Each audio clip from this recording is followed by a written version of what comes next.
¿Cómo una niña llamada Isabel llegó a ser conocida como Rosa? La historia de Isabel comienza como tantas otras en la Lima colonial, una niña en una familia trabajadora, rodeada de voces, rezos y labores domésticas. Pero, como toda gran historia, hubo momentos, gestos y pequeños sucesos que la fueron separando de la normalidad para convertirla en un símbolo eterno. Desde muy pequeña, Isabel destacaba por su belleza. Su piel clara parecía brillar bajo la luz de las velas, y sus mejillas, sonrojadas naturalmente, hacían pensar a quienes la veían que llevaba siempre consigo el rubor de una flor fresca. Su cabello, espeso y oscuro, contrastaba con sus ojos luminosos, llenos de una serenidad que, a tan temprana edad, sorprendía a todos. Los vecinos comenzaron a murmurar algo peculiar: esa niña parece una rosa. Y así nació un apodo que con el tiempo crecería como semilla inevitable. Una tarde, su madre, María de Oliva, la encontró profundamente dormida en su cuna. Sobre su cabeza, el sol que se colaba por la rendija del techo iluminaba su rostro. Justo en ese instante, según contó después, vio como una flor de rosa, recién abierta del jardín, parecía inclinarse hacia ella como si la protegiera. La madre lo tomó como un signo, y desde ese día no dejó de llamarla mi Rosita. Pero lo que para María era ternura, para la niña era destino. Pocos años después, una vecina entró en la casa para dejar provisiones. Al ver a la niña, juró ante los presentes que su rostro se transformaba por instantes en el de una rosa resplandeciente. Nadie pudo comprobarlo con certeza, pero el rumor creció. Las calles coloniales, siempre ávidas de relatos extraordinarios, propagaron el misterio: la niña que es como una rosa vive en la casa de los Flores de Oliva. Los comentarios mezclaban asombro y superstición, y aunque la familia intentaba mantener la calma, ya no podían evitar la curiosidad de los demás. Una noche, Isabel, aún pequeña, se despertó sobresaltada. Había soñado que una voz dulce la llamaba por un nombre nuevo: Rosa, Rosa mía. La niña se lo contó a su madre entre lágrimas, temblando por la intensidad del sueño. Aquella experiencia marcaría en su corazón un antes y un después.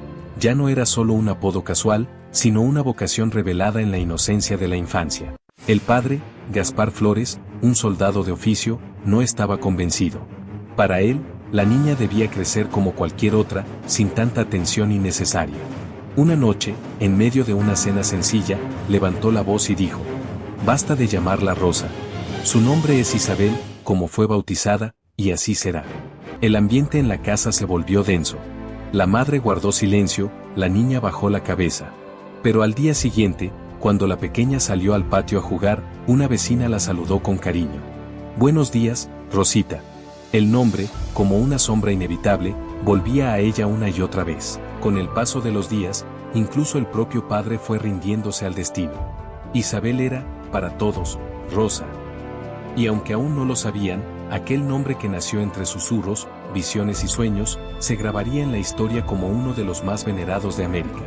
Así, en los patios floridos de Lima, entre olores de pan, tierra húmeda y rezos cotidianos, una niña comenzó a convertirse en leyenda.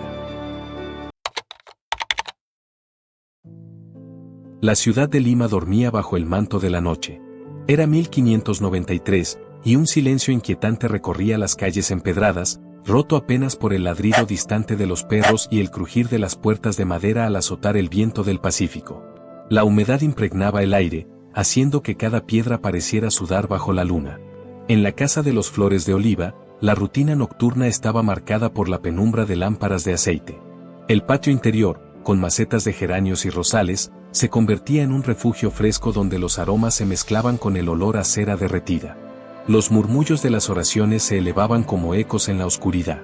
Isabel, con apenas 7 años, solía pasear descalza sobre el suelo frío, escuchando los sonidos invisibles de la noche, grillos, viento, y a veces, ruidos inexplicables que la hacían detenerse en seco. Esa noche, en particular, el ambiente parecía más cargado. Las sombras de las flores en el muro se alargaban como figuras humanas. El aire traía un perfume extraño, dulce y pesado, como si la misma naturaleza quisiera revelar un secreto. La niñez de Isabel, ya llamada Rosa por todos, estuvo marcada por episodios que oscilaban entre lo cotidiano y lo misterioso. Su belleza seguía atrayendo miradas, y sus gestos de inocencia eran interpretados por muchos como signos divinos. Pero lo que más impresionaba era su manera de vivir la fe, con una seriedad impropia de su edad.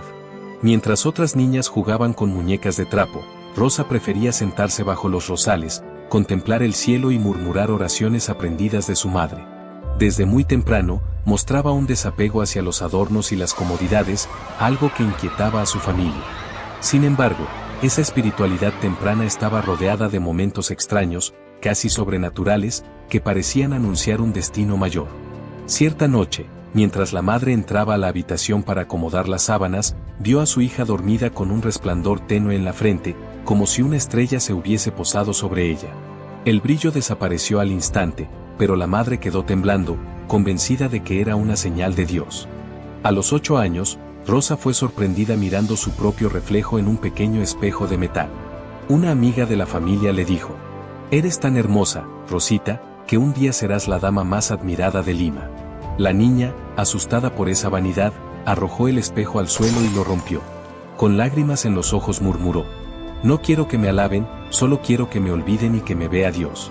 Aquella acción sorprendió a todos, y aunque parecía un gesto infantil, encerraba ya una voluntad radical. Rosa empezaba a luchar contra el destino de la belleza, buscando algo más profundo. Un mediodía, mientras regaba las flores en el patio, Rosa se detuvo en seco.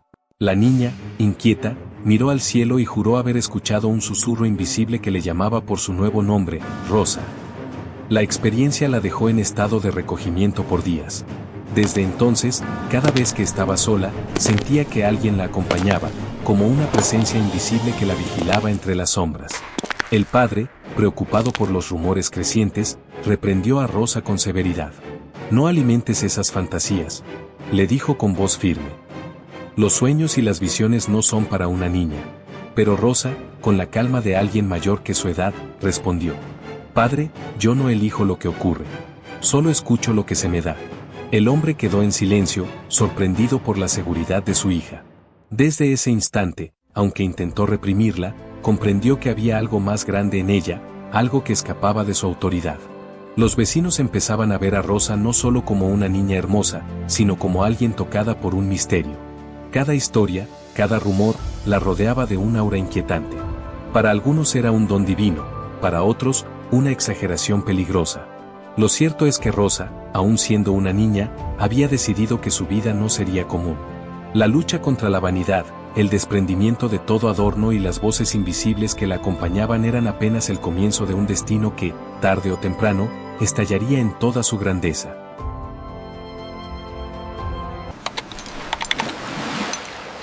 Lima vibra bajo el sol abrasador del mediodía. El aire es denso y pesado. La humedad se mezcla con el olor a pescado proveniente del mercado cercano y con el perfume dulzón de frutas maduras que los vendedores ofrecen a gritos. Las calles empedradas hierven de actividad. Burros cargados de leña, mujeres con cántaros de agua, pregoneros que anuncian pan y especias. El bullicio es constante, salpicado por el repique lejano de las campanas de la iglesia mayor. La casa de los Flores de Oliva se erige como un refugio en medio del caos. El patio interior brilla con rosales y jazmines, pero también guarda sombras frescas bajo sus corredores de madera.